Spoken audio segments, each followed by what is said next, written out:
Selamat pagi Bapak, Ibu, dan Saudara yang dikasihi oleh Tuhan Yesus Kristus. Shalom. Pagi ini saya akan menyampaikan firman dengan judul karakter dibentuk dari keluarga. Nah, kita tahu bahwa keluarga adalah lembaga pertama yang Allah dirikan di atas muka bumi. Kitab Kejadian tidak diawali dengan peristiwa jatuhnya manusia ke dalam dosa, tapi diawali dengan kisah pernikahan antara Adam dan Hawa di Taman Eden dan diberkati oleh Tuhan sendiri. Kenapa Tuhan menciptakan lembaga pernikahan? Untuk menjalankan misi Allah. Supaya keluarga bisa mengasihi Allah secara vertikal dan mengasihi sesama secara horizontal. Sehingga sebetulnya keluarga harus menjadi pusat pembentukan karakter. Pusat pertumbuhan rohani yang akhirnya berdampak bagi generasi yang selanjutnya. Karena bisa melahirkan generasi yang takut akan Tuhan, keturunan-keturunan ilahi. Maleakhi 2 ayat 15 berkata, bukankah Allah yang Esa menjadikan mereka daging dan roh, dan apakah yang dikehendaki kesatuan itu? Keturunan ilahi. Jadi jagalah dirimu dan janganlah orang tidak setia terhadap istri masa mudanya. Kalau kita hidup takut akan Tuhan, kita akan melahirkan generasi ilahi, orang-orang yang takut akan Tuhan, dan keluarga kita menjadi alat Tuhan untuk melaksanakan misinya. Kalau saya lihat di dalam Alkitab, ternyata Allah itu memakai keluarga-keluarga untuk menjadi kepanjangan tangan, menjadikannya berkat. Contohnya siapa? Keluarga Nuh. Mereka adalah keluarga yang melahirkan generasi yang baru. Ketika orang-orang berdosa semua sudah dibinasakan oleh air bah, Tuhan menciptakan satu generasi baru melalui Nuh dan keluarganya. Ketika Tuhan juga ingin menyelamatkan dunia, tentu harus lahir seorang juru selamat yang kita kenal namanya adalah Yesus. Siapa yang dipakai untuk melahirkan generasi yang akan kemudian memunculkan Mesias ini? Keluarga Abraham. Tetapi biasanya apa yang Tuhan lakukan itu tidak selesai dalam satu generasi. Rancangan Tuhan terlalu dalam dan luas, hanya untuk bisa dipenuhi dalam masa hidup kita. Karena itu dia akan lakukan terus upaya bersambung sehingga terjadi lawatan Allah dalam 3 bahkan 4 generasi. Seperti Abraham Tuhan pakai, tapi kemudian setelah Abraham mati, Abraham melanjutkan ini kepada Ishak, Ishak melanjutkan kepada Yakub, Yakub melanjutkan kepada Yusuf. Dan justru pada generasi keempat, apa yang Tuhan janjikan kepada Israel bahwa mereka akan banyak seperti bintang di langit dan pasir di tepi laut mulai digenapi di Mesir pada masa Yusuf dan seterusnya. Nah saudara-saudara, berarti keluarga dan kesinambungan keturunan ilahi itu harus benar-benar ada untuk membawa tongkat estafet dari misi Allah. Dalam perjanjian baru, Kisah Rasul 21 ayat 9 dikatakan Filipus mempunyai 4 anak darah yang beroleh karunia untuk bernubuat. Kita tahu bahwa Filipus adalah seorang diaken yang dipakai untuk melayani orang-orang miskin.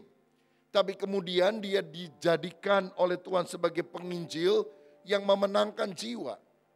Tapi pada masa tuanya Alkitab berkata, Paulus ketemu dengan Filipus dan menginap di rumahnya. Dan Filipus ini ternyata punya 4 orang anak perempuan yang semua punya karunia bernubuat. Orang yang punya karunia bernubuat itu kan peka terhadap suara Tuhan dan bisa menyampaikan kepada orang lain. Bagaimana hal ini bisa terjadi? Saya percaya karena Filipus dan istrinya adalah orang-orang yang rohani yang melahirkan keturunan yang rohani. Pendek kata yang Tuhan cari adalah garis keturunan yang takut akan Dia, bukan garis keturunan seperti Kain, tapi garis keturunan seperti Set, orang-orang yang hidup berkenan kepada Tuhan. Nah saudara, ada satu ungkapan yang berkata charity begins at home. Kemurahan hati atau kebajikan itu berasal dari keluarga. Apa yang kita alami dan kita lakukan di dalam keluarga akan menjadi pola yang akan kita lakukan kepada orang-orang lain di luar keluarga kita. Kalau di rumah kita belajar care, peduli satu dengan yang lain, help, saling menolong, love, saling mengasihi, support, saling mendukung, maka itu juga adalah wujud tindakan kita ketika kita berhadapan dengan orang-orang lain. Tapi kalau kita nggak biasa saling menolong, mengasihi, maka akibatnya di tengah masyarakat kita nggak mungkin punya jiwa saling menolong dan sebagainya. Karena apa? Semua dimulai dari keluarga. Ada kakak yang bilang gini kepada adiknya ketika dia makan, "Dek, tolong dong ambilin air minum." Kakak udah terlanjur duduk nih. Adiknya bilang, "Oke." Diambilkan, disodorkan, "Makasih ya." Itu satu contoh yang terjadi dalam keluarga. Tapi ada keluarga lain ketika, "Tolong dong ambilin air minum." Ambil aja sendiri, punya kaki, punya tangan, ngapain nyuruh-nyuruh gua? Saudara pernah lihat hal semacam ini? Ini adalah kebiasaan, apakah buruk atau baik yang terjadi di dalam keluarga. Kebiasaan atau habit itu akan membentuk karakter kita. Nah, karenanya betapa penting pembiasaan-pembiasaan positif yang harus dilakukan di dalam keluarga. Enggak jauh-jauh kepada orang lain, tapi pertama-tama kepada orang yang ada di lingkungan keluarga kita. Dalam 1 Timotius 3, di sana dicatat ada persyaratan untuk menjadi pemimpin jemaat.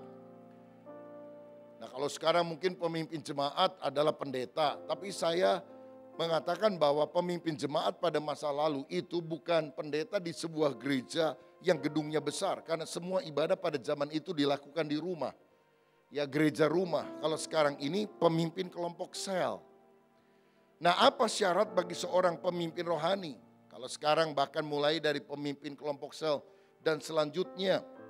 Alkitab berkata dia harus seorang kepala keluarga yang baik, yang disegani dan dihormati oleh anak-anaknya. Sebab jika orang tidak bisa mengepalai keluarganya sendiri, bagaimana ia dapat mengurus jemaat Allah? Jadi kalau kita nggak bisa jadi berkat di dalam keluarga, gimana kita bisa jadi berkat dalam pelayanan kepada orang-orang di gereja? Karenanya saya mau tekankan, tugas utama seorang hamba Tuhan, bahkan tugas utama seorang Kristen, bukan untuk membangun karirnya, bukan untuk membangun popularitasnya, bukan untuk membangun gedung-gedung yang besar, bahkan bukan untuk membangun pelayanannya. Tugas utama seorang hamba Tuhan, bahkan seorang Kristen adalah membangun keluarganya. Sebab kalau keluarganya dibangun, maka apa yang dilakukan di dalam gereja, lingkungan masyarakat, dan bahkan bangsa dan negara merupakan cerminan apa yang sudah dia alami di dalam keluarga. Ada sebuah ungkapan dari tulisan dengan judul Children Learn What They Live yang berkata demikian.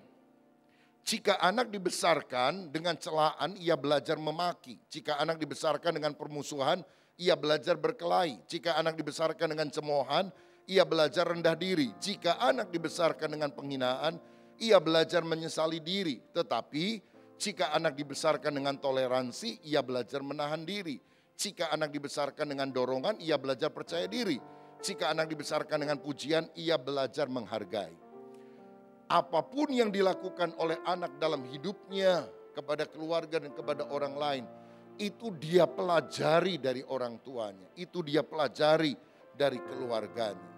Jadi jangan anggap remeh apa yang terjadi di dalam keluarga, dalam keseharian kita. Itu akan sangat menentukan masa depan seseorang. Dan saya percaya bahwa keluarga adalah tempat pembentukan karakter yang paling baik. Bukan di sekolah Alkitab, bukan di gereja. Tapi tempat pembentukan karakter yang terbaik adalah dalam keluarga. Siapa yang Tuhan pakai untuk membentuk karakter kita? Orang jauh atau orang dekat? Jawabannya orang dekat. Pasangan kita, orang tua kita, atau bahkan anak kita. Amsal 27 ayat 17 berkata, besi menajamkan besi, orang menajamkan sesamanya. Saudara, kalau kita ini gampang marah, kurang sabar, Tuhan akan hadirkan mungkin pasangan yang cerewetnya luar biasa, sehingga itu seakan mengganggu kesabaran kita sehingga kita gampang marah. Tapi kalau kita berespon seperti Tuhan Yesus, selalu berespon positif dalam situasi yang tidak baik. Ketika orang memaki dia, menyalibkan dia, berkata, "Bapa, ampunilah mereka." Maka justru karakter yang baik itu akan muncul. Saudara sekalian, karenanya kita perlu belajar menerima kelebihan dan kekurangan anggota keluarga kita dan selalu memberikan respon positif. Kalau orang melukai, sabar. Kalau ada orang yang membutuhkan bantuan, murah hati. Kalau ada orang yang salah, pasangan salah, anak salah, kita mengampuni. Kalau mereka membutuhkan pertolongan, kita rela mengulurkan tangan untuk menolong mereka. Karakter kita dibentuk dari keluarga. Saya ingat satu kali ada seorang suami yang kerja di kantor dan teman kerjanya itu di samping tempat dia duduk selalu melihat. Kalau misalnya orang ini lagi dimarah-marahin sama bos atau target di kantor belum terpenuhi, dia stres di kantor, apa yang dia lakukan? Dia ambil dompetnya, saudara-saudara, dan kemudian dia keluarkan foto istrinya. Dia pandangi foto itu baik-baik. Dan kemudian dia menghela napas panjang. Dan kemudian dia bersemangat kembali untuk memperbaiki apa yang ada. Untuk mengejar target, memperbaiki sikap dan sebagainya. Dan karena itu dilakukan beberapa kali, temannya itu lihat dan bilang, "Saya lihat kalau kamu lagi ada masalah, kamu selalu lihat foto istrimu ya. Rupanya dia motivator yang terbaik dalam hidupmu ya." "Oh ya, jelas.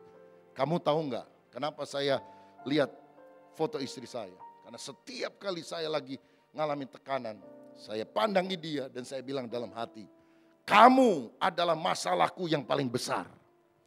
Kalau kamu saja bisa aku atasi, masalah kantor, masalah sama bos, masalah sama orang lain, pasti bisa aku atasi," katanya. Oh, rupanya istrinya manusia paling sulit dalam hidupnya. Tapi bukankah itu merupakan proses pembentukan karakter? Sehingga kita tidak melihat itu sebagai kelemahan, kekurangan. Tapi justru memotivasi kita untuk melakukan sesuatu yang baik. Yang sulit aja bisa aku atasi, apalagi yang lebih ringan, aku pasti bisa mengatasinya di dalam kehidupan. Anak-anak juga harus melihat bahwa orang tua adalah bagian pembentukan karakter dalam hidupnya. Sebaliknya orang tua juga harus melihat anak-anak sebagai bagian pembentukan karakter dalam hidupnya. Saling mengasah satu dengan yang lain sehingga karakter-karakter yang tidak baik dibuang dalam kehidupan kita. Kalau kita baca dalam 1 Samuel pasal yang kedua, di sana ada gambaran dua keluarga yang ternyata sangat bertolak belakang dengan sifatnya satu dengan yang lain. Yang pertama memberikan contoh buruk, yaitu keluarga Imam Eli dan kedua anaknya Hofni dan Pinehas. Mestinya dia keluarga hamba Tuhan jadi teladan, tapi ternyata tidak, saudara. Eli, Hofni dan Pinehas adalah orang yang memberikan keteladanan buruk dalam keluarga. Akibatnya apa? Karena tidak ada contoh yang baik. Pertama, mereka tidak takut akan Tuhan. Dalam 1 Samuel pasal 2 ayatnya yang ke-16 dikatakan kalau orang-orang datang membawa persembahan, kan mestinya dibakar dulu kepada Tuhan. Ini Hofni Pinehas bilang, aduh kita udah bosen sama yang bakar-bakaran. Udah sini dagingnya sini saja, nanti kita rebus sendiri. Jemaat bilang mana bisa, hukum Taurat mengajarkan hal itu. Pokoknya udah kita yang atur. Jadi mereka tidak menghargai korban bakaran. Bahkan di ayat 22 dikatakan mereka berzina dengan perempuan-perempuan yang melayani di kemah pertemuan. Karena tidak takut Tuhan. Yang kedua, mereka tidak peduli, tidak hormat kepada orang tua. Karena di ayat 25 dikatakan ketika Eli menegur mereka, jangan begitu nak, nanti dihukum Tuhan. Tidak diindahkannya oleh anak-anaknya apa yang dikatakan oleh Imam Eli itu, sebab Tuhan akan mematikan Hofni dan Pinehas. Dan yang ketiga, mereka kasar, suka melakukan kekerasan. Yaitu tadi waktu orang memberikan persembahan, mereka rampas. Mereka bilang, udah kamu pulang aja, nanti kita olah sendiri. Dan tidak dijadikan sebagai korban bakaran. Saudara-saudara, tetapi ada contoh yang sebaliknya, yaitu Samuel. Kita tahu kisahnya, Samuel itu artinya yang diminta oleh dari Tuhan. Karena ibu dari Samuel yaitu Hana adalah wanita yang mandul. Tapi kemudian dia doa sungguh-sungguh kepada Tuhan dan dia bilang, Tuhan, kalau saya punya anak, aku akan berikan anakku untuk melayani Engkau. Dan ternyata Tuhan mengabulkan doanya. Maka setelah Samuel lahir, maka dia dititipkan kepada Imam Eli untuk dirawat, dibesarkan dan juga menjadi pelayannya. Nah, di dalam 1 Samuel 2 ayat 18 dan 19 dikatakan begini, adapun Samuel menjadi pelayan di hadapan Tuhan, ia masih anak-anak yang tubuhnya berlilitkan baju efod dari kain lenan. Setiap tahun ibunya membuatkan dia jubah kecil dan membawa jubah itu kepadanya apabila ia bersama-sama suaminya pergi mempersembahkan korban sembelihan tahunan. Jadi setiap tahun Hana selalu menengok Samuel kecil ini bersama dengan suaminya yaitu Elkana. Dan saya yakin setiap kali ketemu Hana itu memberikan kata-kata dorongan. Spirit religius dari Hana itu dibagikan kepada Samuel. Apa Hana gak dengar bahwa Hofni dan Pinehas hidupnya gak benar? Pasti dengar saudara-saudara. Tapi dia bilang gini, anakku Samuel, kamu tinggal di sini, tapi contoh hal-hal yang baik. Yang tidak baik jangan kamu ikuti. Dan walaupun Imam Eli punya kekurangan, kamu jangan mengata-ngatai dia. Itu tanggung jawab sama Tuhan. Ingat kamu ini adalah anak yang mama minta dari Tuhan. Dan mama persembahkan kepada Tuhan. Kamu harus takut akan Tuhan. Hatimu mesti lurus, tinggal di rumah Tuhan. Itu yang penting. Orang mau jungkir balik, gimana? Itu urusannya. Nanti yang jadi hakim adalah Tuhan. Kamu hidup lurus. Kalau sekarang ini adalah orang yang percaya sungguh kepada Yesus, rajin beribadah, rajin melayani. Walaupun mungkin di gereja banyak orang yang menyakitkan, banyak orang yang karakternya tidak baik. Yang penting pandang terus padanya, jangan menoleh, jalan terus. Jangan pandang salah orang lain, pandang saja Yesus. Yang kedua, Samuel adalah orang yang menghargai orang tua, sopan, berkomunikasi dengan baik. Lagi Samuel kecil ini tidur, tiba-tiba terdengar suara, Samuel, Samuel. Kalau saudara lagi tidur lalu dibangunin, dipanggil-panggil namanya, mungkin kita kesel. Ini orang tua, Imam Eli manggil-manggil saya lagi malam. Ini kan sudah bukan jam bertugas, jam kerja. Ngapain dia panggil-panggil saya? Tapi Samuel gak punya hati seperti itu. Dia datang ke kamar Eli. Dia bilang, ya Bapak memanggil saya. Imam Eli bilang, bukan, saya gak panggil kamu.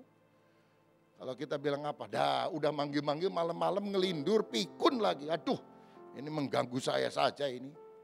Tapi Samuel gak begitu. Dia pulang ke kamarnya. Dia tunggu gak lama. Dia dengar lagi suara. Samuel, Samuel. Dia bilang aku belum tidur lagi nih. Aku yakin ini suaraku, namaku dipanggil. Dia datang lagi. Pak, saya dengar benar nama saya dipanggil. Bapak kan panggil saya. Bukan saya. Saudara bisa kesel gak saudara? Kalau begitu. Tetapi Samuel punya hati yang lurus. Dan akhirnya Eli berkata, bukan aku yang panggil, mungkin Tuhan yang panggil kamu. Jadi kalau kamu dengar suara itu sekali lagi, katakan, ya Tuhan berbicaralah, aku mendengar. Kalau saya ada di posisi Imam Eli, tentu hati saya akan hancur. Kenapa Tuhan tidak bicara kepada saya? Karena imamnya kan Eli, saudara. Kenapa dia bicara kepada Anak kemarin sore ini, anak ingusan ini. Apakah aku sudah tidak diperhatikan menjadi saluran bicara Tuhan kepada umat? Sehingga dia pakai anak kecil yang gak ada apa-apanya ini. Tapi Tuhan itu Allah yang berdaulat. Dia tidak lihat kedudukan jabatan, dia lihat hati orang. Jangan hanya kita pikir karena kita sudah Kristen lama, kenal Tuhan, maka kita punya hubungan khusus. Saudara-saudara, saya percaya kita selalu harus menjaga hati. Dan ketika ketiga kalinya Tuhan berbicara, ya Tuhan, aku mendengar. Dan Tuhan bicara rencananya. Dengarkan saya, kita tidak mungkin bisa mendengar suara Tuhan kalau kita nggak pernah mendengar suara orang tua kita. Kita nggak akan pernah dengar suara Tuhan kalau kita tidak menghormati otoritas di atas kita. Ada orang yang bilang gini, saya nggak peduli pendeta siapa, ngomong apapun, saya hanya mau dengar suara Tuhan. Itu orang picik, Tuhan nggak akan bicara kepada dia. Karena apa? Kita baru bisa mendengar suara Tuhan yang tidak kelihatan kalau kita belajar dengar-dengaran kepada otoritas yang ada di atas kita. Kalau dia mengklaim bahwa dia mendengar suara Tuhan, saya jamin itu cuma dengar-dengaran sendiri aja, bukan Tuhan yang bicara. Karena Tuhan itu ketika menetapkan prinsip, dia tidak pernah melanggar prinsipnya. Orang yang taat kepada otoritas, kalau anak kepada orang tuanya, maka Tuhan yang akan berbicara kepada kita. Jadi betapa pentingnya kita menghargai orang tua atau otoritas di atas kita. Yang ketiga, Samuel adalah pribadi yang berintegritas. Dia jujur, tidak pernah merugikan orang. Bahkan setelah tua di akhir pelayanannya dia bilang, aku mau mundur, mau pensiun. Coba kamu ngomong, siapa yang pernah aku peras? Siapa yang kambing domba atau lembu sapinya aku rampas? Siapa yang pernah menyuap aku? Semua orang Israel bungkam. Dan akhirnya dia bilang, tidak ada satupun yang kau rugikan. Kamu orang yang punya integritas. Saudara bayangkan, Samuel tinggal di lingkungan Imam Eli, Hofni dan Pinehas yang hidupnya gak benar. Tapi ternyata ada pengaruh. Pengaruh siapa? Pengaruh spiritualitas daripada ibunya yang selalu bilang. Saya yakin kalau ibunya gak pernah datang setiap tahun dan memberikan nilai-nilai rohani, dia akan ke bawah, saudara sekalian, dalam lingkungan. Jadi betapa pentingnya relasi dengan orang yang sangat dekat dalam hidup kita, anak dengan orang tuanya, suami dengan istrinya, lalu orang tua dengan keturunannya. Itu akan membentuk karakter kita, walaupun lingkungannya tampaknya tidak terlalu mendukung. Nah, saya melihat ada dua cara pembentukan karakter di dalam keluarga. Yang pertama lewat keteladanan.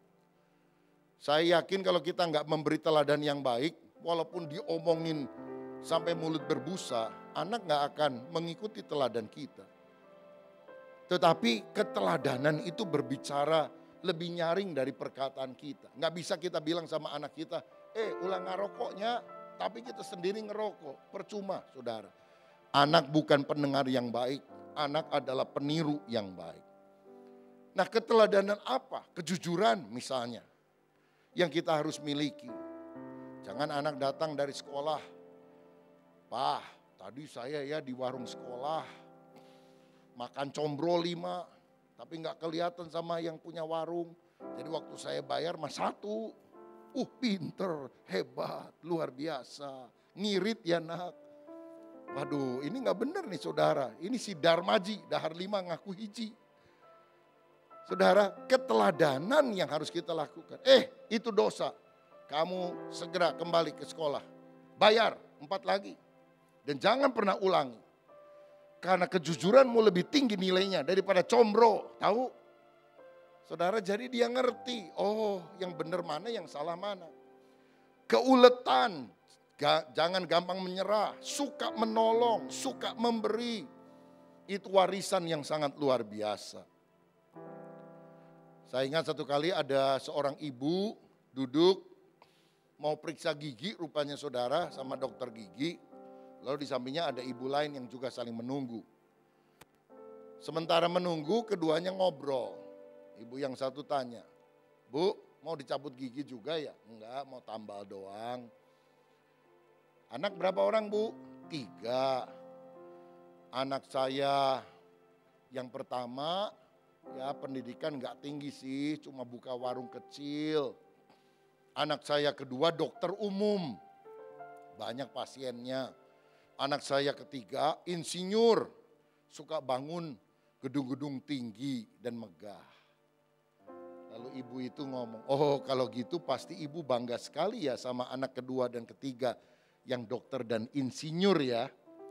Sayang sekali anakmu yang pertama itu kelihatannya pendidikannya kurang tinggi dan ya cuma bisa buka warung, uangnya juga mungkin gak banyak. Si ibu itu bilang, saya mengasihi 3 anak saya. Tapi kalau yang paling saya banggakan orang yang nomor 1. Loh kenapa? Dia kan gak kaya, gak berpendidikan tinggi. Benar. Tapi waktu suami saya meninggal ketika anak-anak masih kecil-kecil, maka anak pertama saya memaksa tidak mau melanjutkan sekolah karena dia membanting tulang untuk menolong saya membesarkan adik-adiknya, menyekolahkan adik-adiknya dengan buka warung itu sampai jadi dokter, sampai jadi insinyur. Dan anak pertama selalu bilang kepada adik-adiknya, kakak begini untuk bisa menyekolahkan kamu. Jangan sampai sekolahmu, kuliahmu gak bener. Kamu mesti rajin, kamu mesti jadi dokter. Kamu mesti jadi insinyur. Gak apa-apa, kakak berkorban untuk kamu. Dan akhirnya kedua adiknya jadi orang yang lebih terkenal, lebih kaya, lebih diberkati. Tapi saya respect kepada anak saya yang pertama. Itu nilai-nilai yang ditawarkan saudara. Bukan cuma sekedar yang paling kaya, yang paling hebat. Tapi sikap karakter batin yang ditunjukkan dari keteladanan itu akan sangat berpengaruh. Yang kedua tentu cara pembentukan karakter lewat komunikasi. Berbagi prinsip, nilai-nilai hidup dan pengalaman satu dengan yang lain.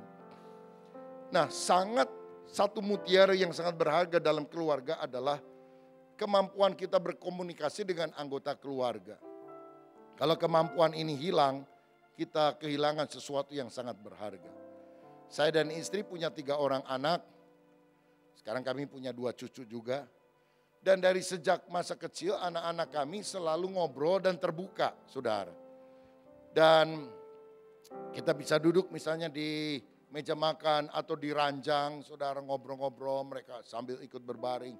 Cerita segala hal, sehingga ada keterbukaan. Ya. Mereka suka tanya-tanya, gimana Pi pertama kali ada panggilan jadi hamba Tuhan? Itu suara Tuhan atau gimana? Gimana kita bisa membedakannya? Ada nggak jemaat yang nyebelin? Gimana sikap kita? Mi gimana Mi?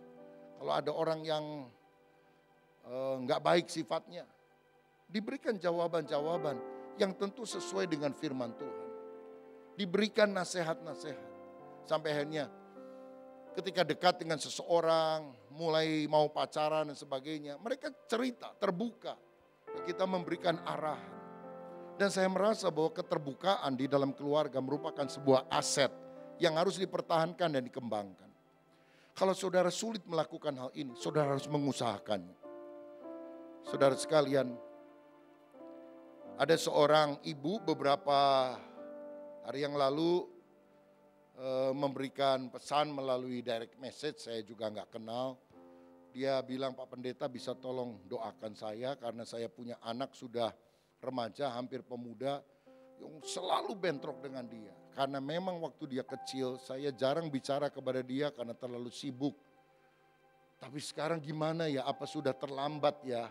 Karena hubungan kami tidak baik. Saya bilang tabungan emosi yang positif harus diberikan kepada seorang anak bahkan dari masa kecil.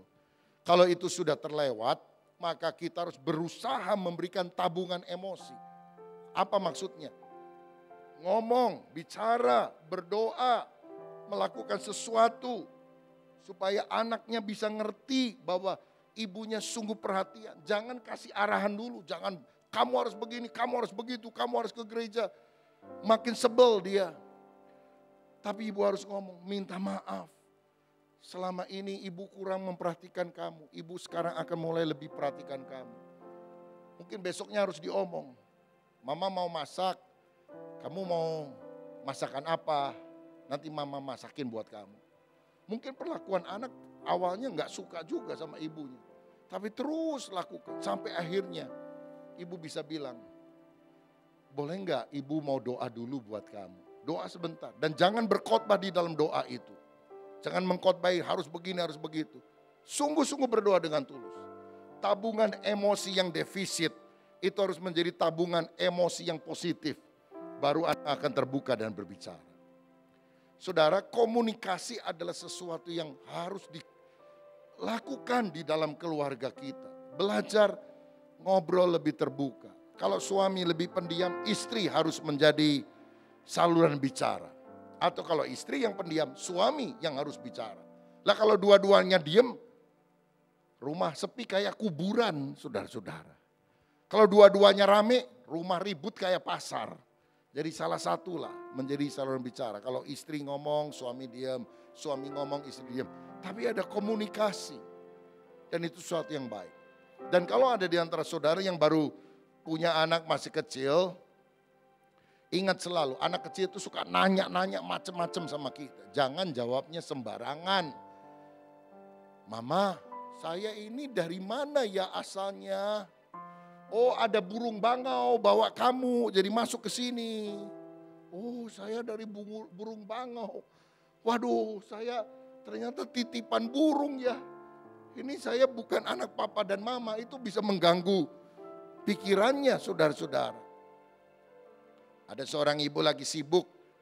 Anaknya malah tanya, Mama, kok rambut mama sekarang banyak putih-putihnya ya? Itu gara-gara kamu nakal tahu. Setiap kali kamu nakal, satu rambut putih mama mulai muncul lagi. Karena itu jangan suka nakal. Anaknya diam dan bilang, oh sekarang saya tahu rahasianya. Kenapa rambut nenek putih semuanya? Itu pasti karena mama nakalnya luar biasa ya. Jadi rambut nenek putih semuanya. Wah, ibunya gak bisa ngomong saudara. Karena apa? Dia jawab seenaknya, sekenaknya, dan dia menelan akibatnya. Keteladanan dan komunikasi adalah dua hal yang kita harus lakukan. Sehingga keluarga kita akhirnya mulai terbentuk satu dengan yang lain. Jangan suka ngomel, jangan suka ngeluh kalau ngomong sama anak. Tapi bicara hal-hal yang baik, yang menguatkan hati. Itu akan membangun kehidupan lebih indah. Selanjutnya saya mau sampaikan bahwa hidup itu sebetulnya soal mewarisi dan mewariskan. Kita mewarisi warisan dari generasi lalu dan kita akan mewariskan warisan kepada generasi yang akan datang. Hidup itu soal mewarisi dari generasi lalu dan mewariskan kepada generasi yang akan datang. Karena itu apa yang kita harus wariskan kepada generasi yang akan datang? Pertama, wariskan iman kepada Yesus Kristus. Itu sesuatu yang penting. Pastikan semua anggota keluargamu percaya kepada Yesus. Supaya ketika mati ada reuni akbar di sorga. Kita ketemu dengan keluarga kita. Gak gampang. Kadang-kadang sulit untuk memenangkan anggota keluarga yang belum percaya kepada Yesus. Tapi ini doa kita, ini pergumulan kita. Terus jangan putus asa. Satu orang percaya seluruh keluarga akan diselamatkan. Mungkin prosesnya 10 tahun, 20 tahun, 30 tahun. Terus berjuang sampai janji firman ini digenapi. Kedua, wariskan teladan, karakter, nilai-nilai hidup yang baik bagi keluarga kita. Karena anak akan meniru keteladanan yang baik dalam hidup kita. Dan yang ketiga, usahakan mewariskan kesempatan pendidikan yang baik bagi anak-anak kita. Saudara sekalian, saya dan istri menikah 33 tahun dan sejak tahun pertama kita menikah, kita menyisihkan uang untuk asuransi pendidikan dari anak-anak kami. Waktu itu uang yang kami miliki sangat terbatas, tidak banyak, tapi kita berusaha untuk memberikan atau menabung asuransi pendidikan supaya anak di kemudian hari bisa sekolah di sekolah yang baik, bisa masuk universitas yang dia inginkan. Nah saudara, naburnya sekarang, menuainya puluhan tahun yang akan datang. Dan itu adalah hal yang sudah diambil keputusannya dari awal. Saya dan istri nggak pakai prinsip kumaha engke. Saudara, itu sesuatu yang bahaya dalam kehidupan. Tapi saya mulai memikirkan, kalau saya mau menuai di kemudian hari, saya harus menaburnya sekarang. Saudara, dan akhirnya oleh anugerah Tuhan, 3 orang anak kami bisa sekolah semuanya di Australia, lulus dan kembali ke Indonesia. Anak yang pertama dan kedua sekarang sedang apply untuk masuk program doktornya di Jakarta. Anak yang ketiga lebih suka kerja, dia kerja di Tokopedia, Goto ya sekarang, Gojek Tokopedia, salah satu startup terbesar di Indonesia. Saudara-saudara, Tuhan membuka jalan karena apa? Ada kesempatan pendidikan, wawancara bahasa Inggris. Jauh lebih lancar dari saya dan istri, saudara sekalian. Ketika ditanya gimana dan sebagainya, maka dia bisa memberikan jawaban karena sudah dilatih di luar negeri itu bagaimana cara memberikan jawaban. Kalau orang Indonesia kuliah kan diem, cicing wae, saudara. Tapi kalau di luar itu kan diajar untuk banyak bicara, presentasi diri, pemikiran dan sebagainya. Nah itu dilakukan ketika kita belajar menabur puluhan tahun bagi pendidikan anak-anak. Saya tidak mengecilkan berkat Tuhan, semua adalah berkat Tuhan. Tapi jangan bilang enak ya bisa nyekolahin anak ke luar negeri ya, oh biayanya kan mahal. Ada harga yang dibayar puluhan tahun saudara. Jangan cuma lihat orang suksesnya sekarang, perihnya, susahnya, kehidupan pada masa-masa yang sulit dilalui. Hanya untuk melihat masa depan yang lebih baik. Kalau kita tidak invest waktu untuk mendoakan anak tiap hari, menaburkan benih firman, untuk berkomunikasi, bagaimana kita bisa melihat anak-anak bisa tumbuh di dalam takut akan Tuhan, melayani dan sebagainya. Semua harus dimulai dari taburan. Wariskan iman, wariskan karakter, wariskan kesempatan pendidikan dengan baik bagi mereka. Dan satu hal terakhir sebagai penutup, wariskan nilai-nilai rohani di dalam keluarga. Karena itu tingkatkan spiritualitas dan saya yakin cara yang paling efektif adalah melalui mesbah keluarga. Karena awalnya ibadah itu dilakukan di dalam keluarga. Nuh beribadah dengan keluarganya. Yosua berkata, aku dan keluargaku kami akan beribadah kepada Allah. Ayub setiap kali anak-anaknya habis pesta dia bikin korban persembahan. Jangan-jangan waktu lagi pesta minum anggur, anaknya mungkin ada yang teler-teler lalu mengucapkan sesuatu yang tidak berkenan kepada Tuhan. Dia minta Tuhan menyucikan seluruh keluarga mereka. Tapi kemudian ibadah itu diwakili oleh para imam Lewi. Ya, ada kelompok tertentu yang mewakili menjadi pengantara antara bangsa itu dengan Tuhan. Nah di gereja kini dilayani oleh para rohaniwan. Sehingga orang kebanyakan gak baca Alkitab, dibacain oleh pendeta dan dijelaskan waktu hari Minggu. Saudara, saya dapat data orang Kristen pada masa kini yang bisa makan sendiri dari firman itu kurang dari 10%. Jadi 90% lebih gak suka mengisi rohaninya kecuali dengar khotbah pada hari Minggu. Lalu hanya 2% orang yang memuridkan orang lain. Bisa berbagi kesaksian, berbagi firman. Lalu memuridkan dari waktu ke waktu. 98%-nya enggak. Itu sebabnya mengapa banyak gereja mengalami penurunan. Karena kita hanya mengkonsumsi dari rohaniwan. Tapi kita tidak pernah memproduksikan nilai-nilai Injil dan karakter Kristus kepada orang di sekitar kita. Bersyukur pandemi ini datang, menyadarkan bahwa yang Tuhan mau pakai adalah imam di dalam keluarga dan bukan hanya di gereja. Pintu gereja bisa ditutup, tapi kalau setiap keluarga melakukan tugasnya, membangun mesbah keluarga, maka spiritualitas akan tetap ada di dalam kehidupan keluarga kita. Pada masa pandemi COVID-19 ini semua dilakukan di rumah, worship from home. Dan disitulah panggilan seorang bapak khususnya menjadi imam di dalam keluarga. Imam itu perantara. Imam itu adalah perantara antara manusia dengan Allah. Dia mendengar suara Tuhan menyampaikan kepada keluarganya. Dia mewakili keluarganya berdoa minta berkat kepada Tuhan. Nah, gimana kalau bapak tidak berperan menjadi imam? Istri harus menjadi penolong. Karena bapak itu kan kepala.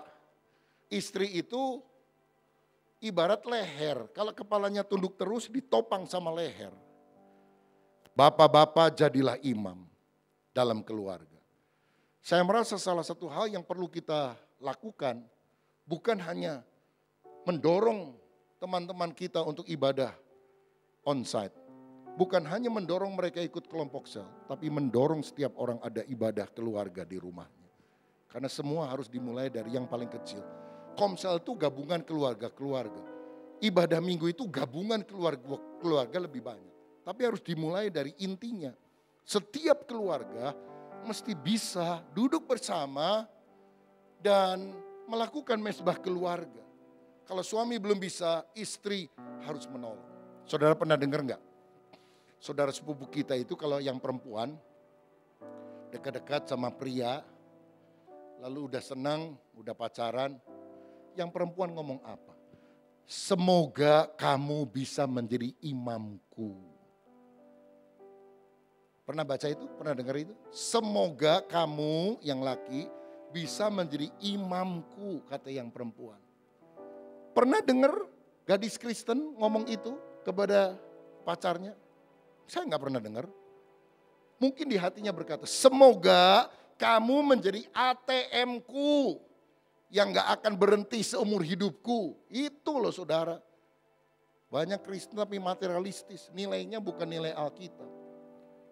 Sebetulnya ketika kita bicara, semoga kamu menjadi imamku, artinya apa? Setelah aku nikah, aku harap kerohanianku lebih naik. Karena kamu yang membawa aku lebih dekat kepada Tuhan. Itu kan intinya. Pria, apakah keluarga kita lebih rohani setelah kita nikah? Apakah semua lebih cinta Tuhan, mau melayani, punya nilai berkorban, menabur atau apapun juga. Karena kita memberikan contoh, teladan, memberitahukan kepada keluarga kita. Kalau tidak, kita seorang bapak yang tidak bertanggung jawab. Engkau tidak jadi imam bagi keluargamu. Dan kalau suami tidak bisa, istri yang harus menopang. Karena untuk apa Tuhan menciptakan keluarga? Untuk melakukan misinya, mengasihi Tuhan lebih sungguh, mengasihi sesama lebih sungguh dengan menjadi berkat bagi mereka. Saudara, mari adakan mesbah keluarga. Anak-anak terlibat. Ya, pria yang takut akan Tuhan, kata Mazmur 128, istrinya akan seperti pohon anggur yang subur di dalam rumahnya. Banyak perempuan sekarang manis itu ya, pohon anggur yang subur itu kan manis. Manis bukan di dalam rumah, malah manis di luar rumah. Kata-katanya manis, riasan mukanya manis, tapi kalau di dalam rumah, waduh seperti singa keluar dari kandang. Galaknya luar biasa. Anak-anak akan ada di sekitar mejamu. Gak akan hilang itu anak-anak. Kemana ya anak susah didapat atau ngurung diri di kamarnya masing-masing. Keluarnya jam makan doang. Tapi duduk bersama-sama. Saudara-saudara, sejak pandemi ini berlangsung mulai Maret. Saya berpikir apa yang saya harus lakukan karena gereja tutup. Saya panggil seluruh keluarga, kita bikin mesbah keluarga. Dan itu kita lakukan kira-kira 8 bulan tiap hari saudara sekalian. Dari Senin sampai Sabtu. Bahan-bahan kita bikin sendiri. bit.ly/mesbah keluarga. M besar, K besar, semuanya disambung.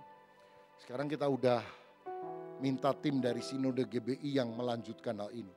Tapi saya dan keluarga yang memulainya menjadi contoh dan teladan, saudara. Kadang-kadang saya suka ngomong sama tim ini. Anda ikut mesbah keluarga juga enggak? Masa bikin bacaan sampai 40 ayat. Masa mesbah keluarga 40 ayat. Ini cirinya kamu bikin bahan tapi enggak mesbah keluarga rupanya. Saya bilang mulai dari kita. Sekarang Saya udah minta keluarga pendeta Joko, keluarga pendeta Yusuf untuk gantian. Selasa Jumat. Sebetulnya kan Bapak Ibu Saudara nggak usah nontonin keluarga hamba Tuhan untuk mesbah keluarga. Yang penting saudara bikin mesbah keluarga, itu yang paling penting. Mulai dari hal yang sederhana. Gimana ya kalau saya nggak pernah? Mulai dari hal yang simple. Waktu makan saya anjurkan, makan doa bareng. Itu aja mulai. Ya. Bahkan kalau ada anggota keluargamu yang belum sungguh-sungguh percaya Yesus, ketika makan, yuk kita doa bareng. Saudara mulai doa. Doa bersuara supaya semuanya mendengar. Itu minimal langkah awal, itu kan gak susah. Ya. Setelah doa makan, doa untuk makanan, singkatkan paling beberapa detik. Saudara kemudian bilang, sekarang sebelum doa untuk makanan kita doa juga ya buat keluarga ya. Jadi doakan suami, istri, anak-anak. Baru kedua, kemudian doa untuk makan, agak lebih panjang. Lalu kemudian kita bilang, gimana kalau sebelum doa kita nyanyi satu lagu aja. Lalu saudara nyanyi satu lagu. Lalu kemudian baru doa. Setelah doa satu lagu, gimana kalau kita tambah setelah doa, baca ayat, beberapa ayat singkat dibacakan. Dan kalau sudah bisa, nyanyi satu lagu beberapa kali, baca ayat, lalu ada kesempatan untuk kita berbagi ayat. Bahkan memberikan kesempatan kepada yang lain untuk ngomong, dapat berkat rohani apa. Baru kemudian makan. Dan kalau sudah begini, makanannya keluar agak belakangan supaya jangan dingin saudara sekalian. Tapi duduknya bisa di meja makan atau di tempat yang lain. Sebelum makan kita mesbah rohani terlebih dahulu. Saya percaya kalau kita mau melakukannya, kita bisa mulai melakukannya. Ini doa saya saudara sekalian. Supaya kita erat dengan Tuhan, ada buah roh muncul, karakter seperti Kristus timbul. Dan itu harus diupayakan dari mesbah keluarga. Saya mendorong saudara untuk memberikan kesaksian satu dengan yang lain di waktu yang akan datang ini. Tapi kesaksiannya bukan kesaksian hanya sekedar kesembuhan, dapat berkat. Tapi kesaksian tentang mesbah keluarga. Mulai bersaksi tentang mesbah keluarga di komsel masing-masing, di tempat masing-masing. Supaya menjadi sebuah gerakan. Ada kerohanian yang tumbuh karena semuanya dimulai dari keluarga. Tuhan Yesus memberkati kita semuanya. Amin.